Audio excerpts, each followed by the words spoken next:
name is Kafui Dey. My guest is a trained teacher, an award-winning broadcaster, and the Honorable Member of Parliament for the good people of Tamale North in the Northern region, Mr. Alhassan Suyini. Good to see you. Always a pleasure, Kafui. I miss clicking the fingers, but you know, in these days we can't do that. I know, because we all have to observe the protocols. How are you doing? I think that we must always, at every opportunity, encourage people to observe those protocols. Exactly so. It's good to see you. Good to see you. I'm great. What about you? I am excellent, excited. You look awesome. You look great too. Try.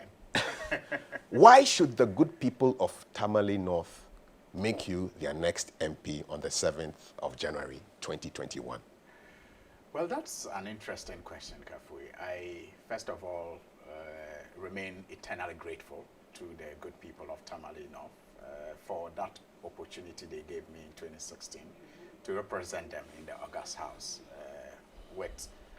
without any experience, because that was my first time of seeking to be a member of Parliament. And through their magnanimity and by the grace of God, they made it happen. And so I, over the years, have not taken their confidence for granted. And I am sure working with them, we have been able to do what we can to uplift conditions of life to the best of our ability under the circumstance that we have been operating in the constituency. We have also given the constituency the kind of representation that perhaps it has not seen in a very long time. The fact that it is one of the constituencies that is notable in Parliament. It is not the constituency that perhaps throughout the session you don't have the NP being part of what happens in Parliament and contributing to national development by way of either making statements, asking questions, or even contributing to bills in ways that transform the bills. So I am very confident that it is one thing they will consider when they go to the polls to renew my mandate. That they see you and they hear you talking in Parliament. That they see, that's why I started by talking about the upliftment of conditions in the areas that are under our jurisdiction within the circumstance that we operate. We are in opposition, but we have been able to work together to ensure that at least we support farmers in ways that we are able to. We have supported women groups by way of training them with some skills to trade with. We have also been able to put up a number of infrastructure that is contributing to the health needs of the people. For example, if you go to Ward K, we are putting up an ultra-modern clinic. If you go to Balahe, we are putting up an ultra-modern clinic as well. If you go to Kalpwahini, we are putting up a 3-classroom unit block with ancillary services with the support of Kata Charity. We are also putting up a 3-unit classroom block in Kamvle, Zanzamia, to support education. So you're saying that all these things are your achievements? Exactly, and that's just to mention but a few. In fact, we have supported Manaili by renovating one of their Islamic schools there.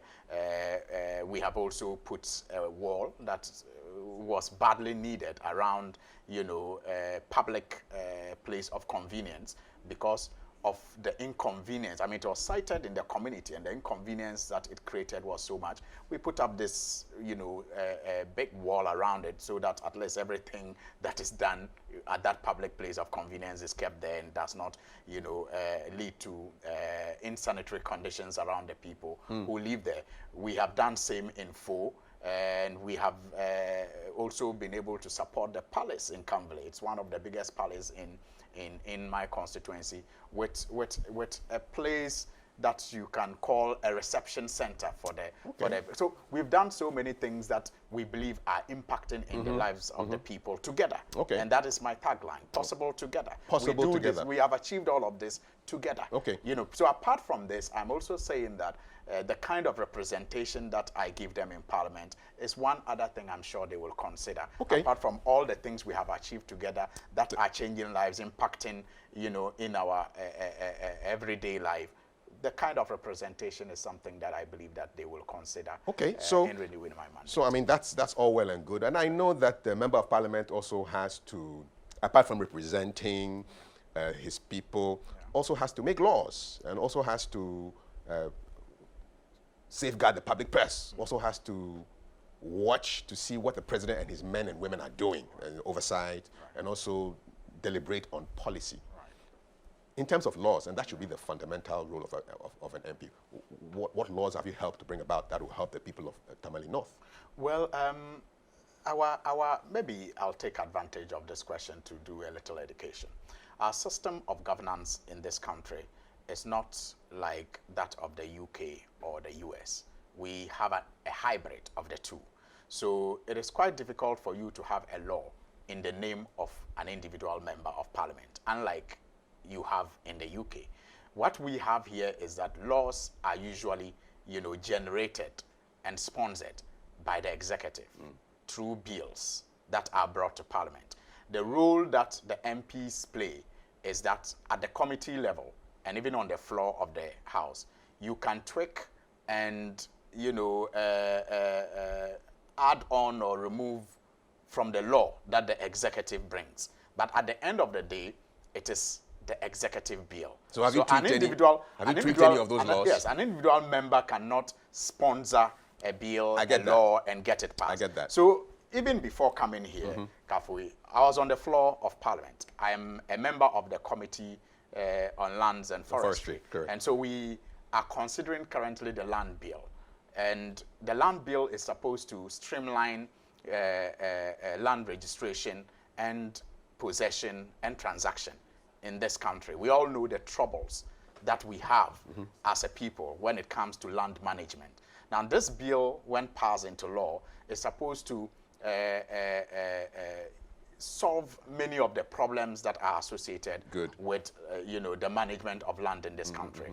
And we were at the consideration stage when I had to ask for permission to come for this show. And throughout the process, contributions that I have made, I'm sure, will lead to making the law better and serve us better than perhaps it would have been the case if we did not do some of the changes that we are doing to the law when it was just brought by the executive. So that is the role that we play, and that is the role personally I think I have played in passing laws that will help the people of Tamale North, obviously, because they are landowners in Tamale North. Definitely so. And they will be interested in how the land is managed. We'll talk a little bit later about your role in the Lands and Forestry Committee in Parliament. Right. But before we get to that, I was looking at the results of the 2016 elections, and you won quite handsomely. You had almost 68% of the vote, a margin of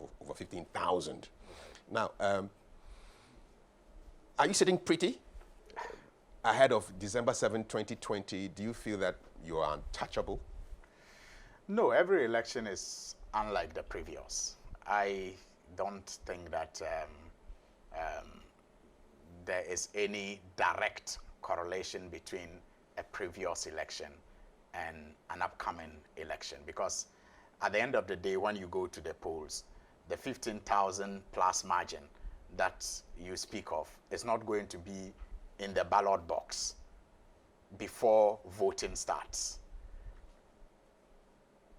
Every candidate will start from zero. So reset to zero.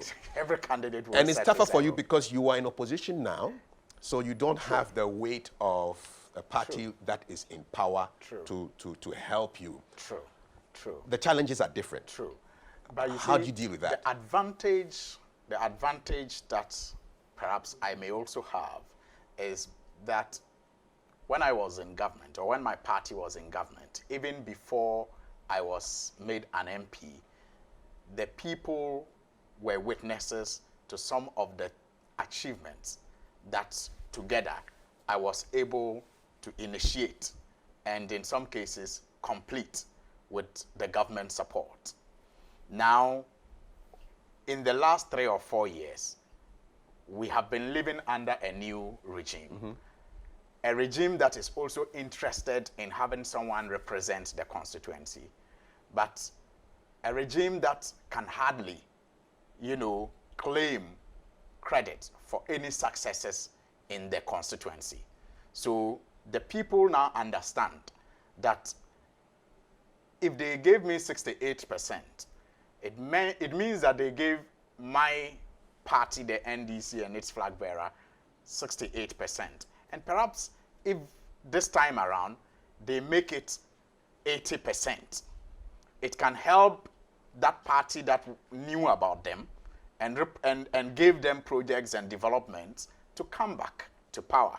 And once that happens, they know that because of my record of working for them and using the government support to bring about changes in the community, it will happen again. And aside that, Inshallah. Inshallah. Because you told me, you yourself told me Inshallah. that everything comes back to zero now. Inshallah, yes. So now that let's assume that everybody is on zero. Yeah. What do you have that your opponents don't have that will take you to that 80% or the 70% that you want to get in December? What I have elections? again, what I always have is God first and foremost. My God is big, and I don't joke with that. I don't take it for granted at all. So I believe that at the end of the day, no matter the storms, we will smile. But in opposition, some of the things that I have been able to do are novel to especially the people in the constituency. What's your greatest achievement Many novel things?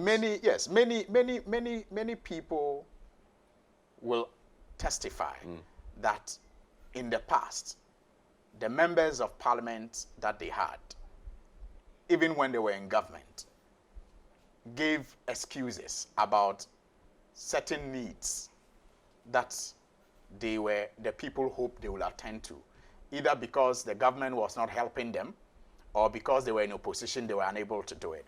Like the infrastructure projects that I just spoke about.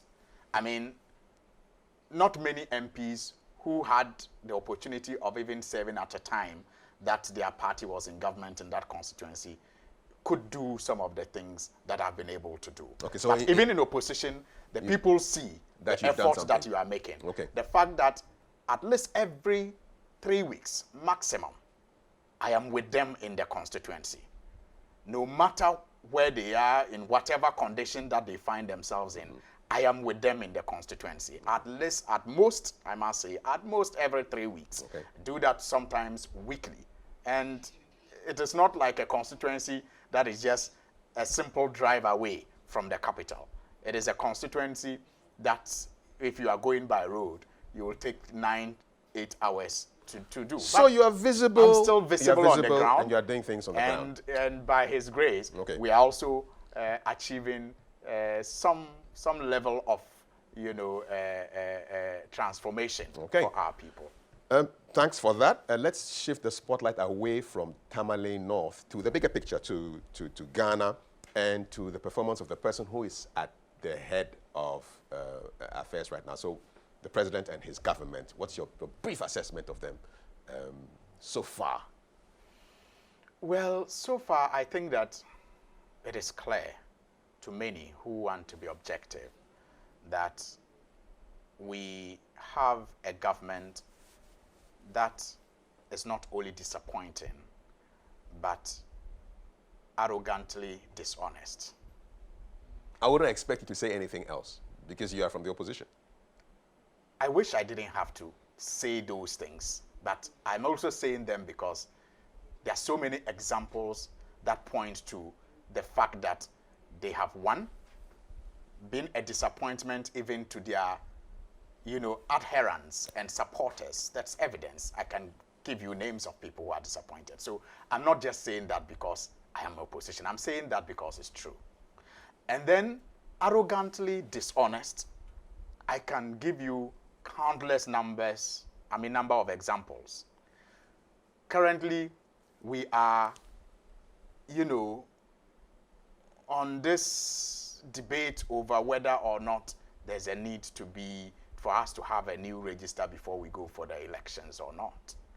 And you have a party that over the years have contributed, and you can't take it away from them, to the transformation of our electoral process over the years.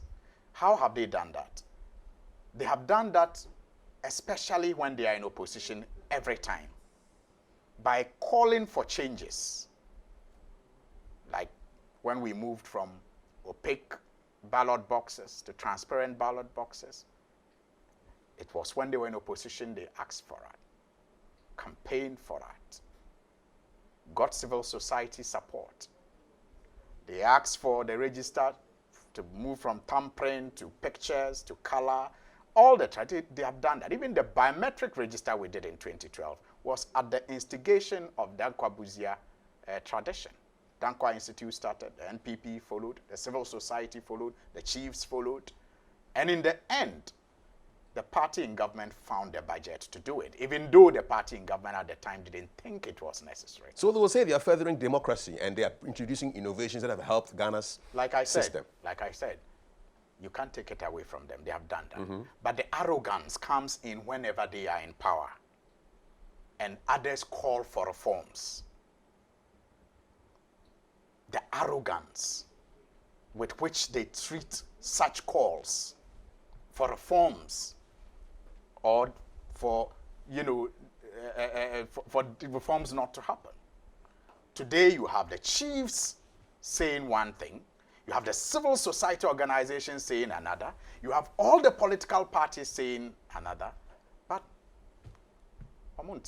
so they are not listening they don't care to the voices of the people. That for me is arrogance of power. And I'll allow you to take a little water break and we shall return after this short break. You're watching The Next MP. My name is Kafui Dey. My guest is the Honourable Member of Parliament for Tamale North, Al-Hassan Suyini. Stay with us, don't go anywhere. Hello, my name is Kofi Opon Ochre, and I bring you NASA on DNT, a program designed to expose corruption and indiscipline in our society and advocate for the punishment of these offenders whose activities impede national development. The National Road Safety Commission indicates that Ghana loses $230 million to road accident, with over 1,600 deaths recorded every year. In 2018, Shraj report indicated that Ghana loses 13.5 billion Ghana cedis to corruption. And United Nations Children's Fund UNICEF has also stated that Ghana loses $290 million to poor sanitation alone. This is not right. So make a date with me and together let's name and shame the offenders of the law. NASA, see something, say something. As the national regulator of the communications industry in Ghana, the National Communications Authority seeks to ensure an environment that is safe and fair for consumers and service providers. NCA grants licenses and authorizations for operation of communication systems and services, develops guidelines to streamline communication activities, establish and monitor quality of service indicators for operators and service providers. NCA is in 8 regions: Accra, Tamale, Takoradi, Kumasi, Ho, Koforidua, Sunyani, and Bolgatanga. Do you have unresolved complaints with your service providers? Contact us on 0800110662, 0307011419 between the hours of 8 o'clock a.m. and 5 o'clock p.m. from Monday to Friday, or visit our website at www.nca.org.gh and follow the procedure for filing a complaint or submitting enquiry. National Communications Authority, Communications for Development.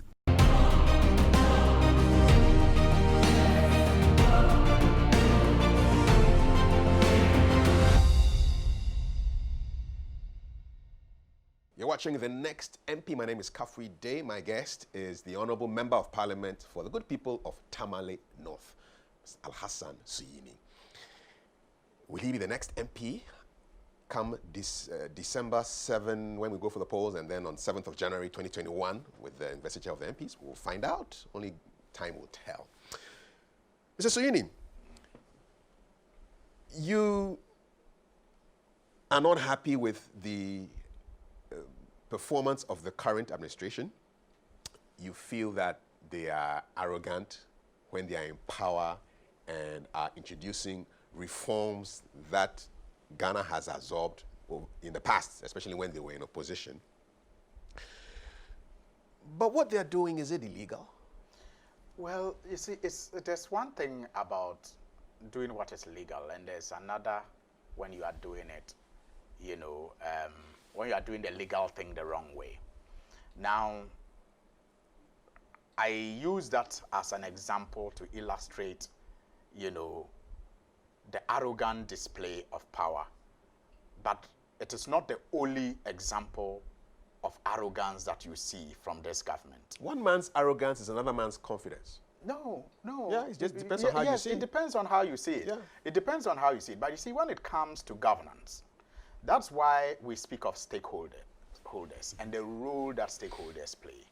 But when you, for example, introduce an education policy or a law that is considered detrimental to tertiary education development in this country, and you have lecturers and school administrators from all walks of life who may even belong to all the parties that you have in this country, or the different parties that you have in this country, all speaking against it. Remind us what you're talking about. I'm talking about the universities bill, the tertiary universities bill.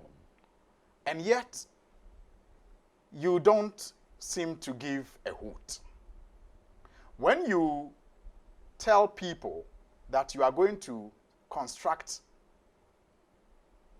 factories in every district when you get into power. The one district, one factory policy. Yes. Or plan, yes. promise. And then you come into power and you are not doing that.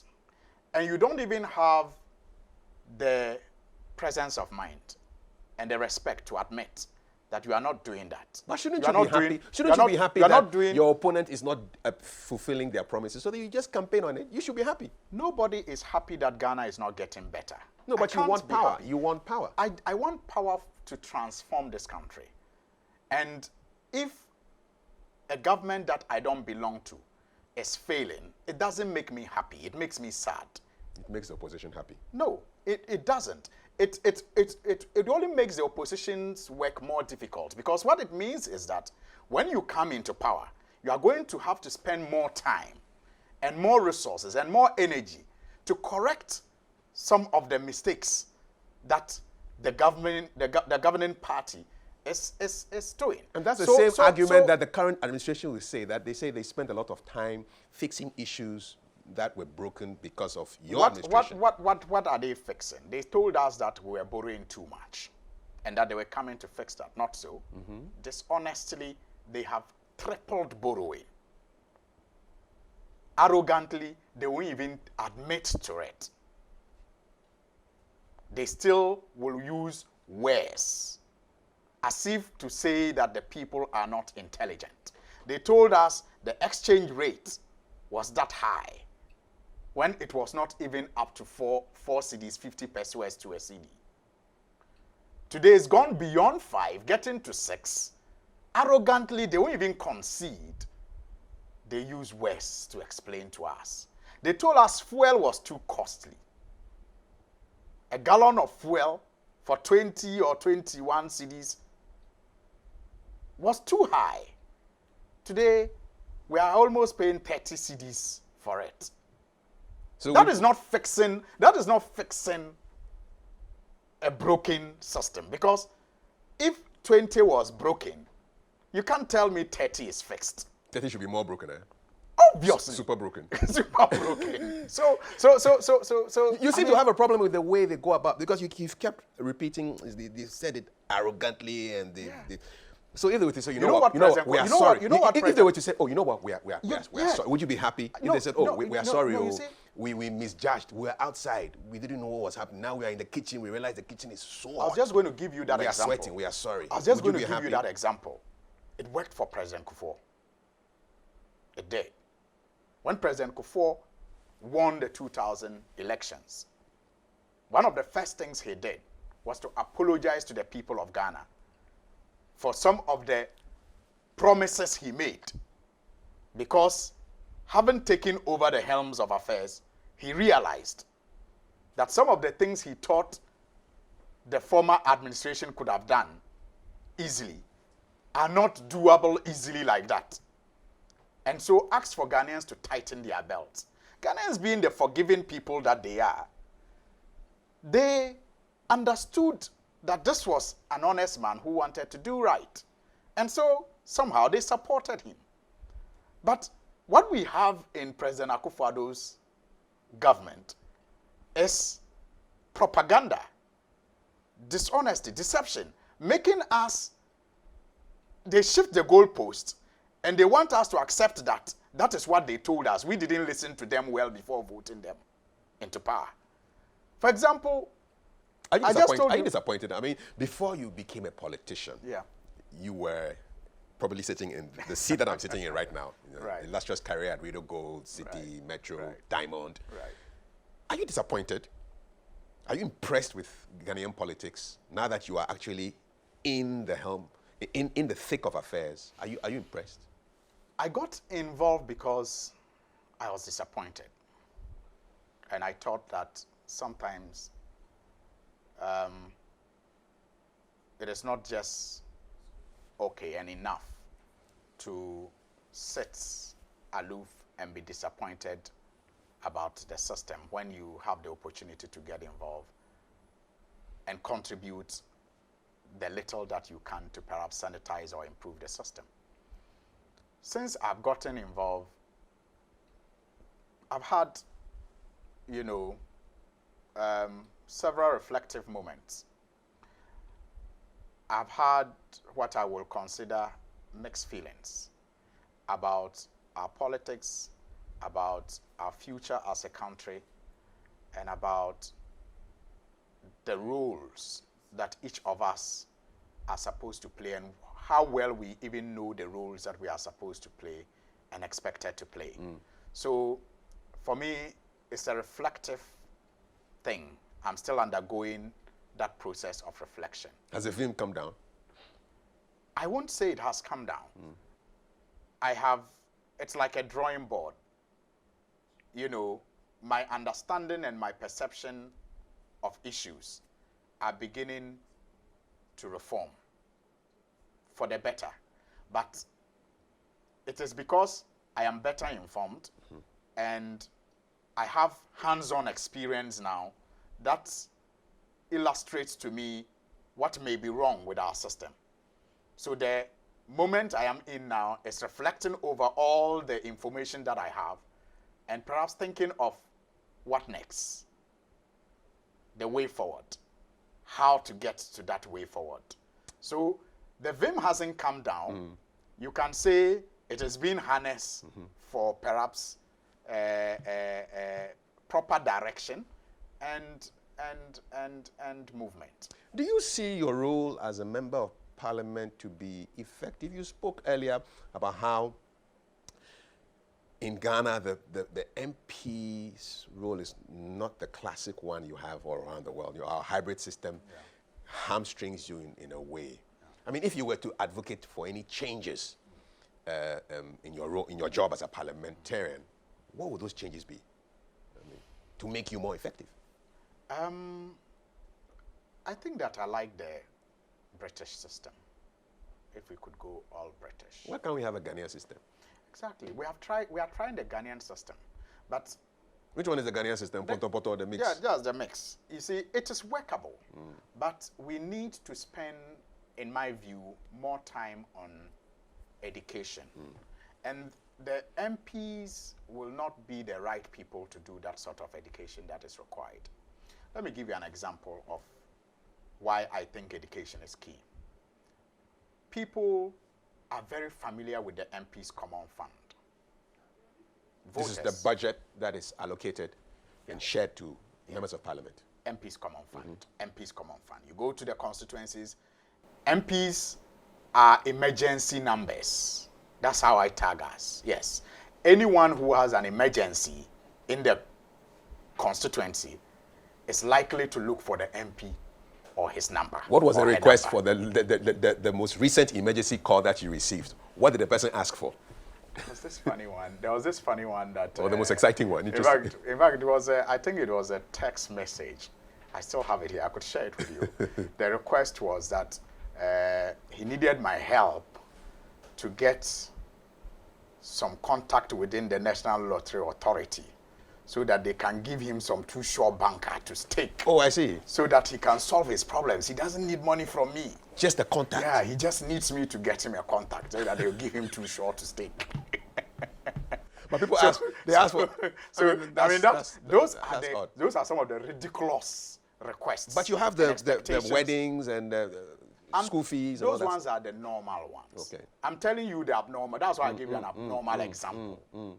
But you see, such a person can be offended and decide to say that you are not helpful. What did you do? And decide to campaign against. Did you give him the numbers? How am I supposed to? How do I even know how it works? But I'm just telling you. Yeah. So we are emergencies in our constituencies. Now, the common fund is, in my view, there's the need for people to be educated to understand that it's not actually MP's common fund. It's district assembly common fund. And the MP just has a share.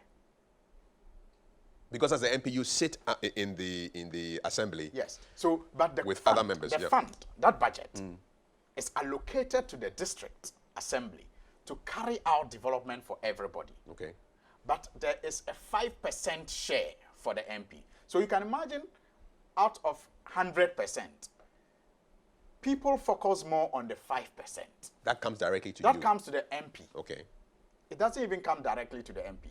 It is kept at the assembly, but utilized and managed by the MP.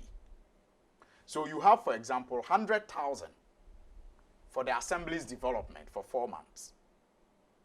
5% of the 100,000 may just be 5,000, right? Is that the figure for Tamale North? Yes. No, I'm just giving figures. I want the figure for Tamale North. The last release was 160,000 Ghana cedis for the Sanargo assembly. Okay, of which you are a part. And so out of it, I get 5% of that. That's 8,000. That's about 8,000. 8K. Do you understand? CDs. Yes. And now I'm supposed to do the roads with the 8,000, not the assembly. I'm supposed to pay the fees with the 8,000, not the assembly. The assembly that has 160, in fact, we're talking about 80,000, not 8,000, 80,000. No, 8,000. 160,000. Half of it, 8,000. Yeah. So I'm supposed to do all of that. The roads they want done is the MP. The drains they want done is the MP.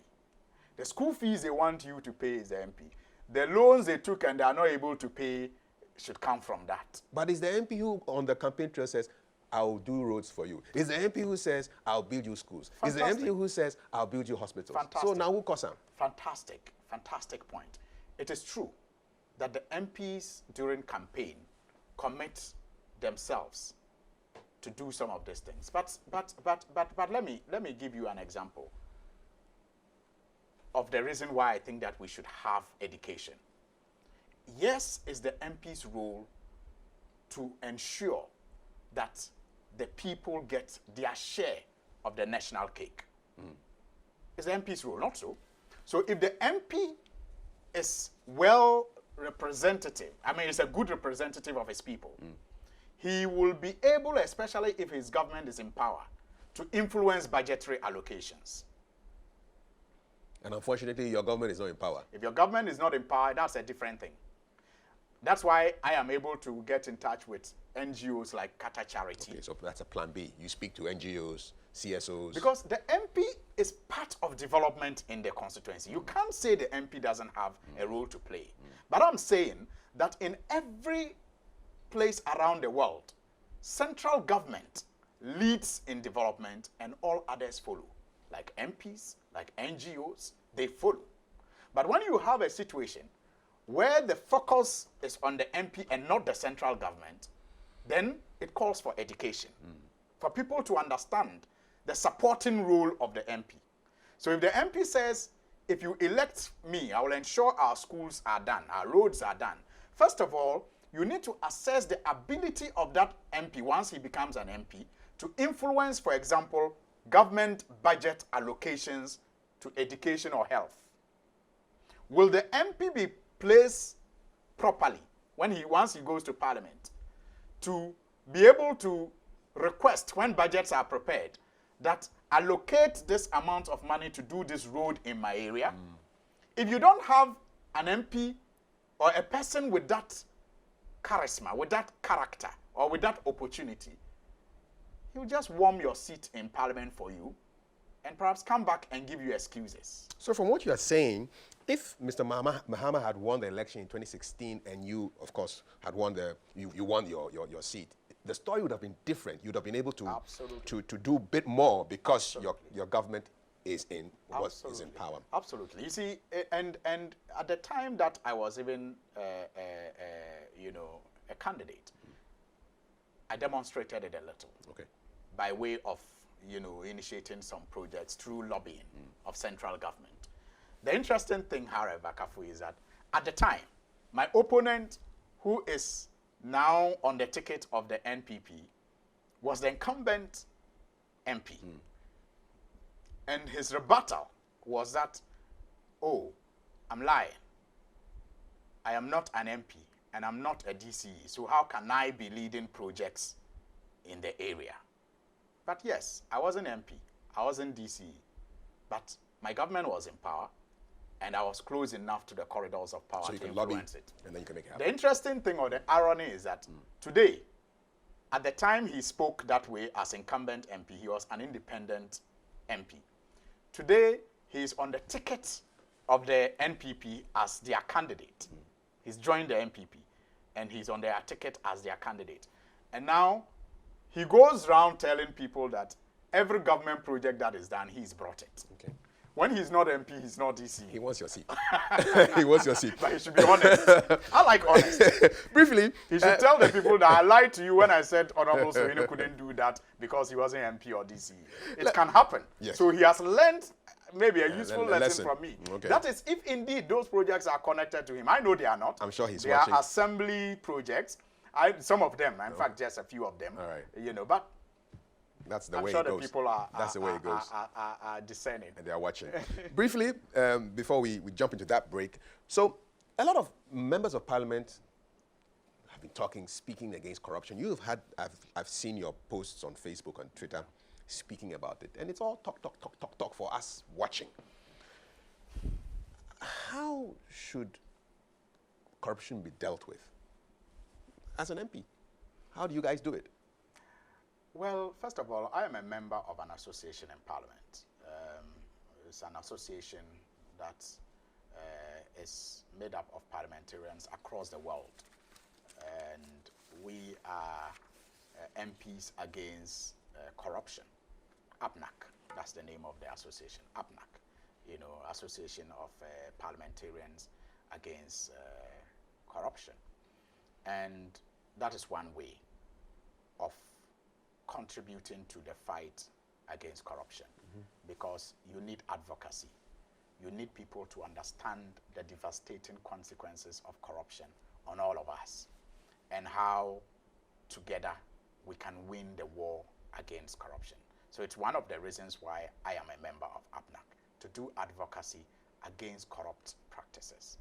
But as a people, we first of all have to understand that corruption is a power thing. And I have come out. So those in power are more likely to be corrupt. Is that it? And what is power? Control. Good. So I have come up with this phrase that it seems to me that the more power you have, the more corrupt you are. Or the more power, the level of power determines the level of corruption. That's how I put it. The level of power you have determines one's level of corruption. So a classical case, you are a secretary. You are in charge of files for, say, teachers under GES. That's power. Not so. Sure. You control the files. So you can decide to say a file is missing. Or sit on the file. You can say the file is missing.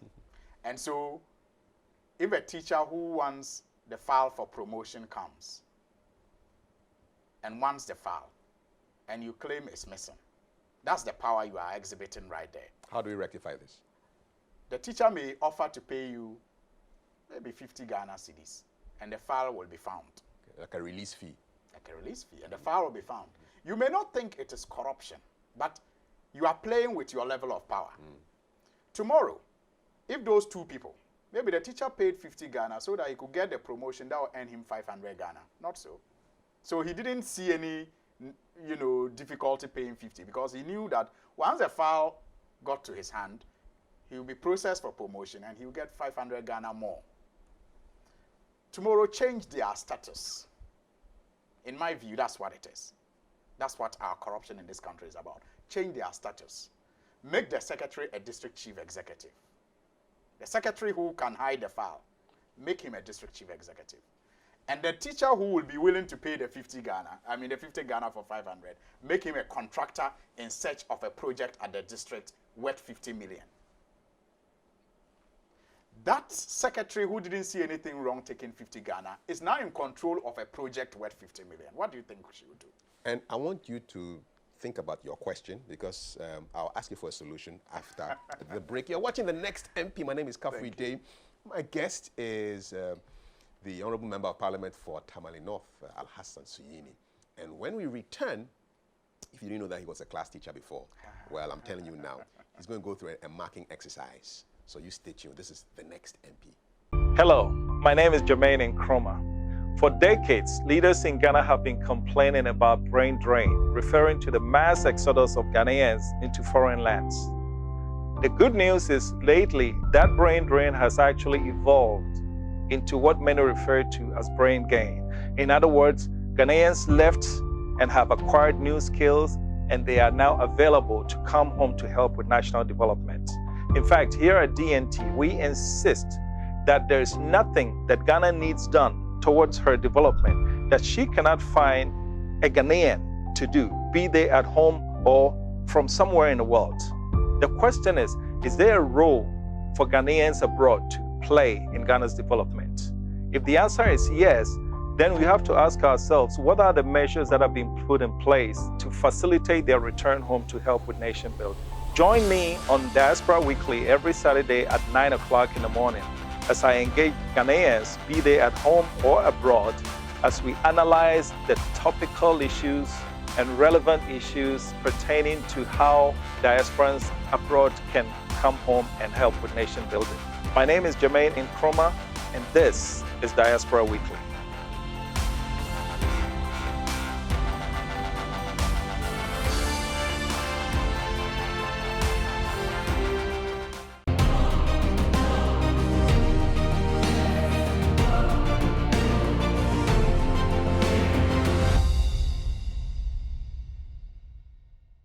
You're watching The Next MP. Thank you. My name is Kafui Dey. My guest wants to be the next MP for the good people of Tamale North.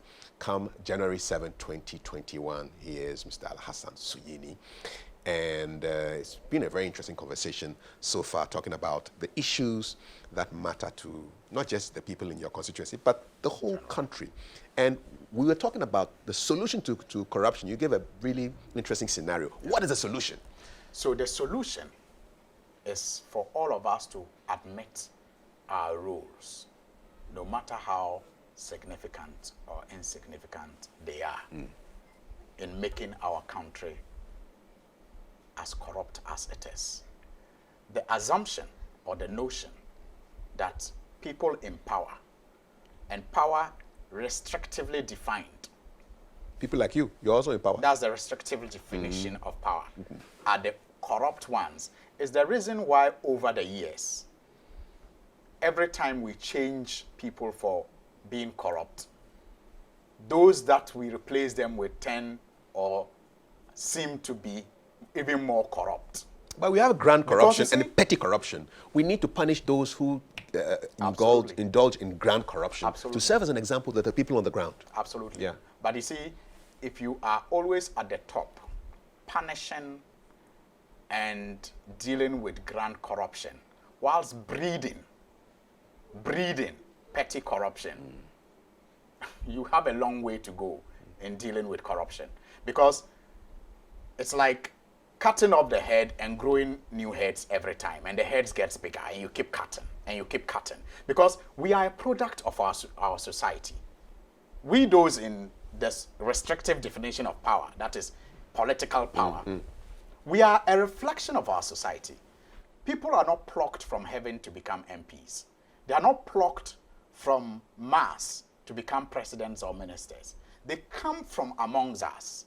And so some of the ways we find acceptable are magnified when we put them in positions that are bigger. That's why I gave you the scenario between the teacher and the secretary.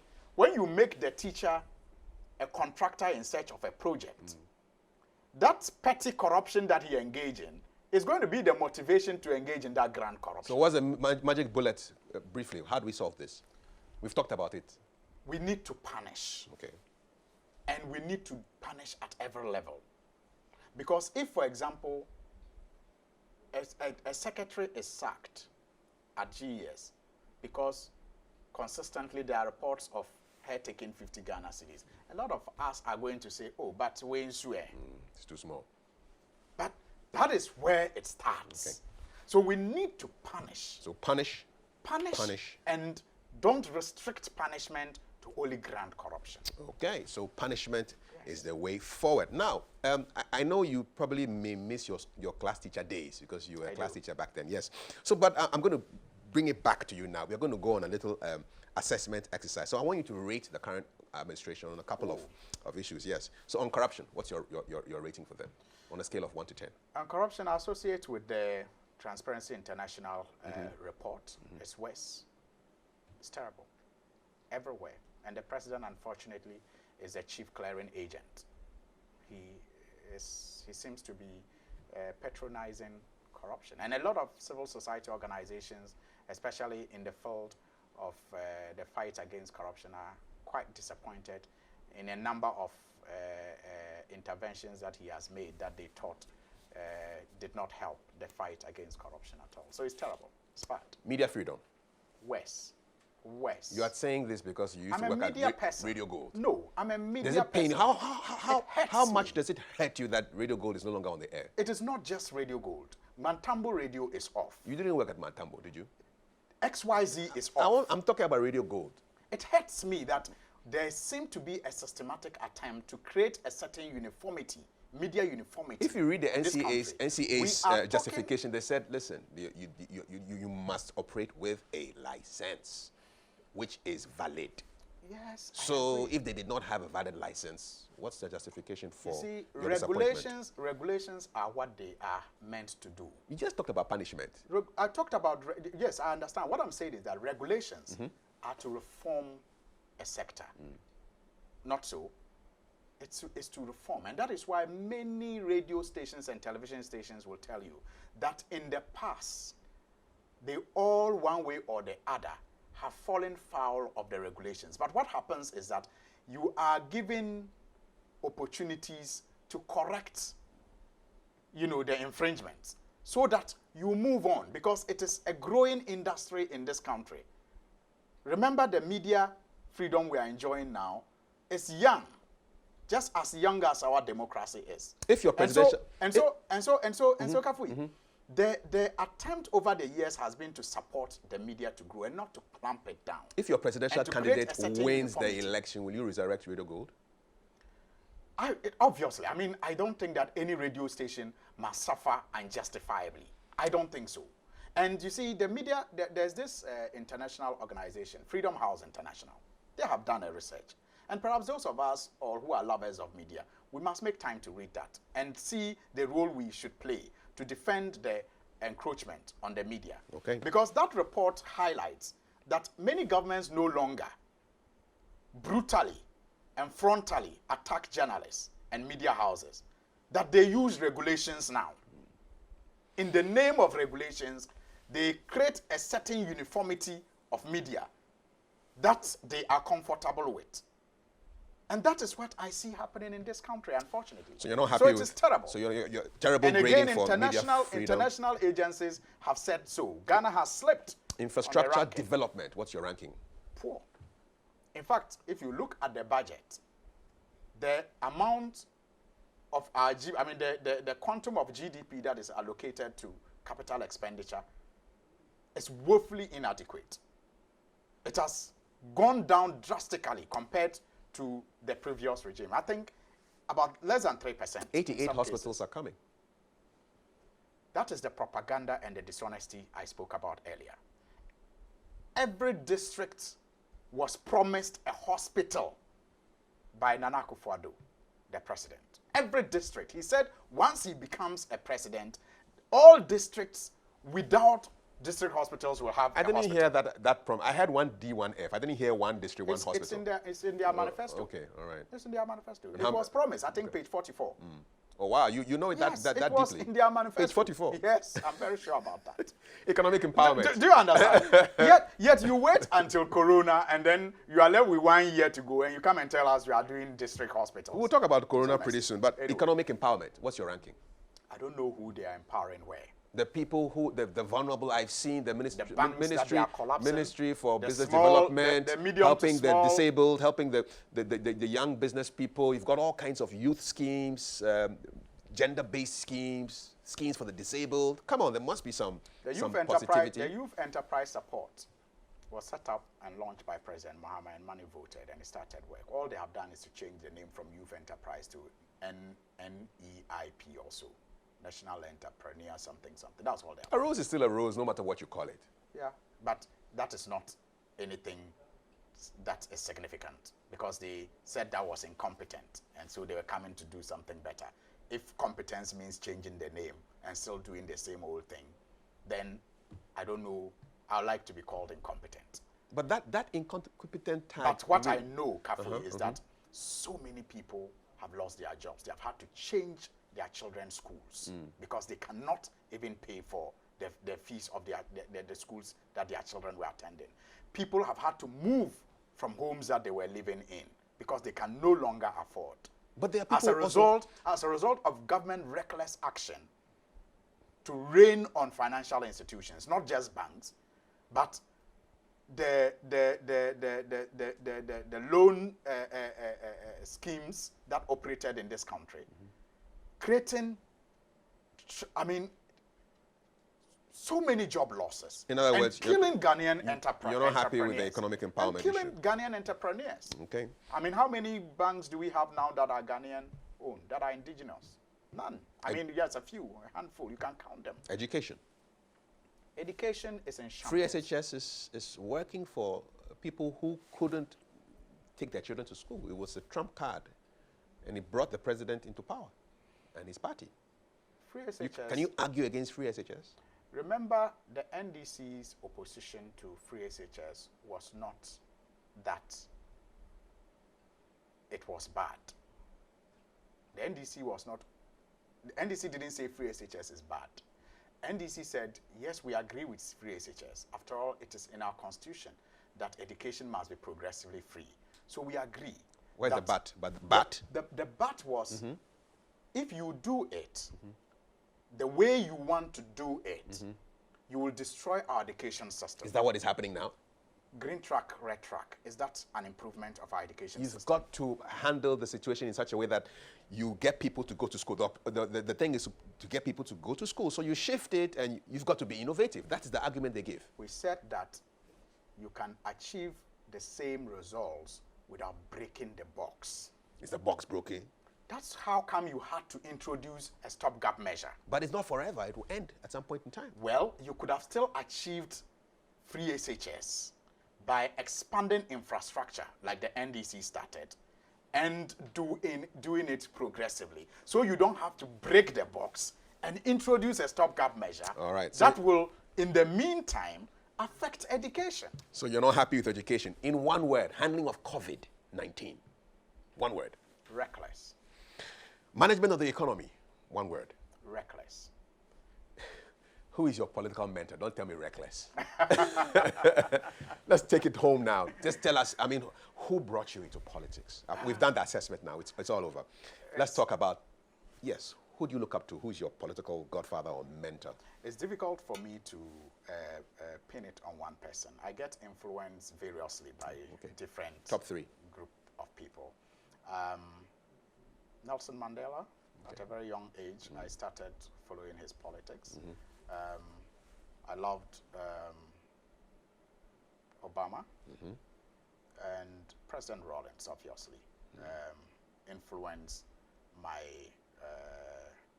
politics as a young person a lot. So Mandela, Obama.